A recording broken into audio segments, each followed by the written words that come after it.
50% green cover compared to other states. So our overhead lines create a lot of problem for us.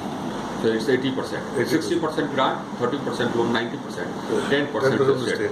So I have requested sir to consider that for underground cabling. So I'll try and find. So by and large, I think that the system needs strengthening.